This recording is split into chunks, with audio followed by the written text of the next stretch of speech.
Bienvenidos estudiantes a mi canal. El día de hoy explicaré algunos acontecimientos que se dieron en Colombia a partir del siglo XIX. Empezaré con la explicación de la conformación de la Gran Colombia. La Gran Colombia se dio entre el año 1819 y 1830. Estaba conformado por las repúblicas de Quito, Venezuela y la Nueva Granada. En ella se procuró aplicar los principios del Estado moderno, consagrados en la Constitución de 1821 que se redactó en Cúcuta, y se dio la legitimidad y unión y se nombró como presidente a Simón Bolívar. Pero la Gran Colombia se vio amenazada por muchos factores que causó la disolución de la misma. Entre estos factores tenemos la dificultad de gobernar un territorio tan extenso con una economía afectada por la guerra de la independencia, la rivalidad entre los dirigentes políticos de la Nueva Granada y Venezuela, la dictadura implementada por Bolívar en el año 1828 que buscaba controlar los conflictos políticos y el conflicto entre sectores militares, partidarios de Bolívar y civiles partidarios de Santander. Finalmente, la Gran Colombia se disolvió en el año 1831, poco después de la muerte de Bolívar. Después de ello se conformaron las repúblicas de Venezuela, Ecuador y la Nueva Granada. Que la Nueva Granada, recuerden niños, que incluía el actual territorio colombiano y Panamá. A partir de esta conformación se empiezan a dar dos partidos políticos que empiezan a marcar la vida política de nuestro país. Entre ellos tenemos los partidos tradicionales de la Nueva Granada. Entonces, tenemos el Partido Liberal, que tiene su símbolo que hasta los días de hoy se mantiene, de color rojo, y proponía en ese momento los siguientes cambios. Defendía el libre cambio,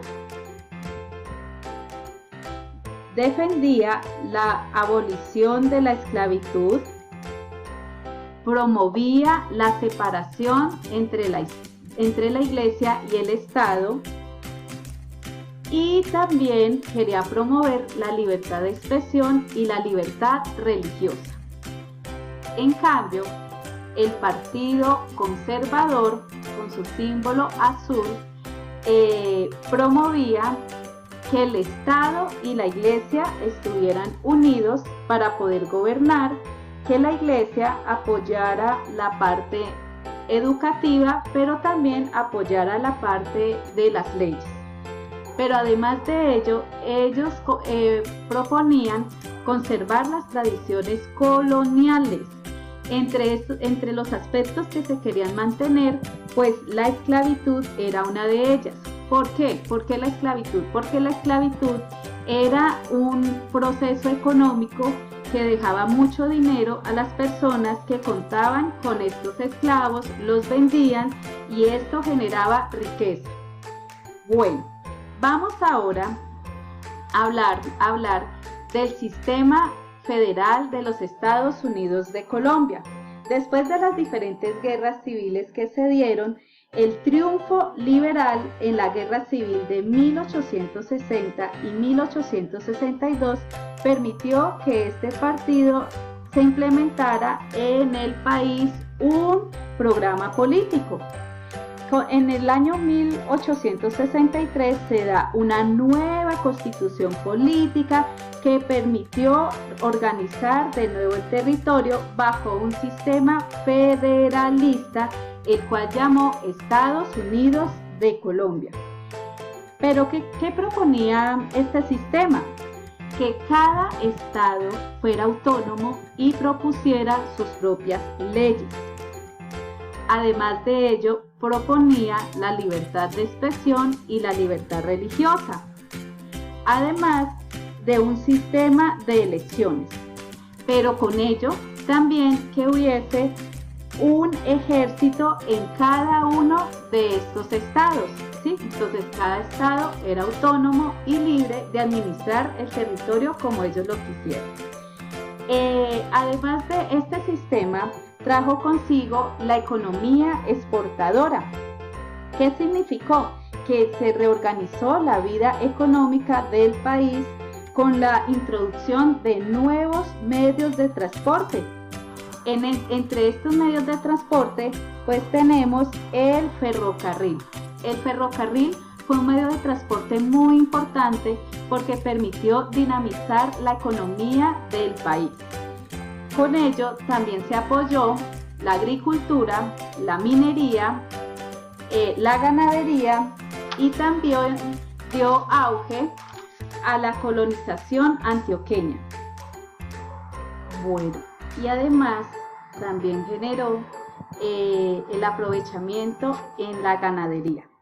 Pero también se dio un proceso muy importante y fue la colonización antioqueña, que durante el siglo XIX al occidente colombiano era una región con grandes extensiones de tierra despoblada. Debido al aumento de la población en Antioquia y la concentración de la tierra en unas pocas haciendas, numerosos campesinos pobres migraron hacia las regiones deshabitadas de los territorios que actualmente corresponden a los departamentos de Caldas, Risaralda, Quindío y algunos municipios del norte del Valle del Cauca y del Tolima. Estos sectores sociales generaron una nueva manera de aprovechar la agricultura y también la ganadería. El Estado otorgaba permisos para la colonización de terrenos sin dueños. Igual los campesinos por su propia cuenta ocupaban territorios y en algunos momentos se generaron conflictos. Pero además de ello se dio el cultivo del café. El café desde ese momento empieza a darse como un producto por excelencia y permite que sea exportado a otros países. Bueno, vamos con el siguiente. Bueno, entonces después de este proceso que se da en Colombia, en el año 1877, con la guerra civil, el sistema federal entró en crisis. O sea que ya todo lo que se había propuesto, los cambios que se dieron en el país, se empezaron a dar unos conflictos y crisis porque el Estado ya no estaba unificado, sino que cada región tenía sus propias leyes, su propia manera de administrar. Entonces las instituciones llegaron a un profundo desorden administrativo. Al mismo tiempo, el descenso de las exportaciones condujo a una gran crisis económica. Por lo tanto, se da el proceso de la regeneración. ¿En qué consistió? Pues la regeneración fue un movimiento político surgido en Colombia en la segunda mitad del siglo XIX y fue liderado por Rafael Núñez y también por Miguel Antonio Caro. ¿Qué propusieron ellos? Dentro de la constitución política que se dio en el año 1886, ellos propusieron los siguientes cambios para que el país estuviera mejor organizado. Primero, hay que partir que esta constitución se dio el 5 de agosto de 1886, que duró 105 años, que fue la Carta Política Nacional que rigió la vida constitucional desde finales del siglo XIX hasta finales del siglo XX. Que no existiera libertad de culto, solo se podía seguir la Iglesia Católica, o sea que ya la parte de poder elegir el tipo de religión, pues en este momento ya no se podía dar. Que la mayoría de edad era los 21 años, que no había elección de alcaldes y gobernadores por voto popular, que en la Constitución son más importantes los derechos colectivos que los derechos individuales. ¿Qué quiere decir esto? Que aquí en este momento no se tienen en cuenta las etnias ni los grupos sociales, no, es más importante los derechos colectivos, que el país en ese momento se llamaría República de Colombia, que ya los estados se llamarían departamentos, que el ejército en este momento se empieza a unificar y que el periodo presidencial sería de 6 años. Entonces, digamos, esta constitución rigió hasta el año 1991, cuando se realiza el cambio. Es muy importante que lo tengan en cuenta porque miren la cantidad de años que duró y que al inicio de los años 90 pues se mantenía alguna de estas tradiciones políticas. Bueno, vamos con el siguiente. Luego del proceso de la regeneración se empieza a dar la guerra de los 1000 días. Recuerden, estudiantes, que en clases anteriores yo les había dicho que siempre, pues después de la independencia de la Nueva Granada, los procesos en cuanto a la manera de administrar el país, pues siempre generaron guerras.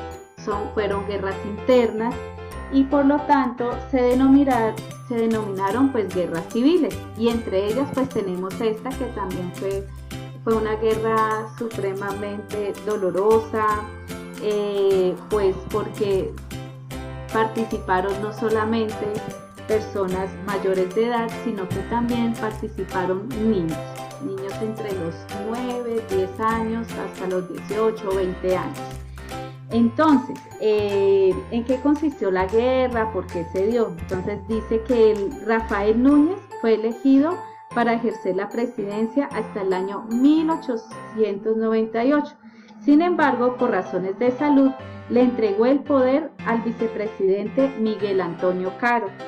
Ante la crisis del liberalismo a la regeneración, Caro optó por una política represiva.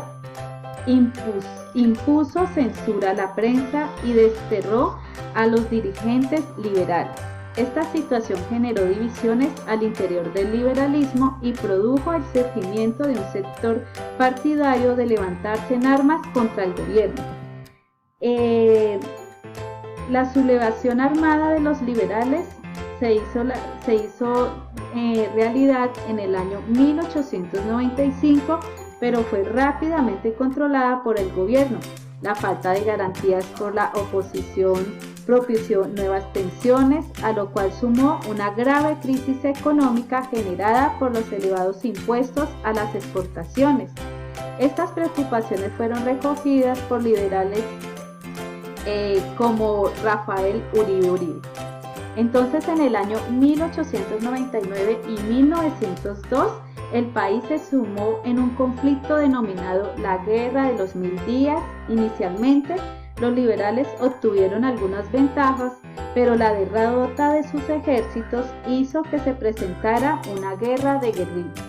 Tácticas que utilizaban ataques por sorpresa, el vandalismo y la violencia permanente contra la población civil. En el año 1900, para poner fin al conflicto, un sector del Partido Conservador promovió un golpe de Estado contra el presidente Manuel Antonio San Clemente, pero la guerra continuó. Al final del conflicto, el país quedó devastado debido a la destrucción de haciendas, pueblos, puertos, plazas de mercado y vías férreas. Simultáneamente se produjo una grave crisis política que condujo a la separación de Panamá. Entonces, el proceso de la separación de Panamá se da primero porque Panamá es un punto muy importante entre la unión, permitía la unión entre los océanos Atlántico y el Pacífico. Y con la Guerra de los 1000 días, las tropas norteamericanas hicieron presencia en Panamá a solicitud del gobierno colombiano para el desarme de los liberales de la región que estaban en ese momento. Aprovechando la crítica situación de nuestro país, Estados Unidos entabló negocios con el gobierno nacional para la construcción del canal y firmó el Tratado de Henry White. En 1803, este documento establecía que Estados Unidos terminaría el canal y Colombia le cedería durante 100 años su soberanía.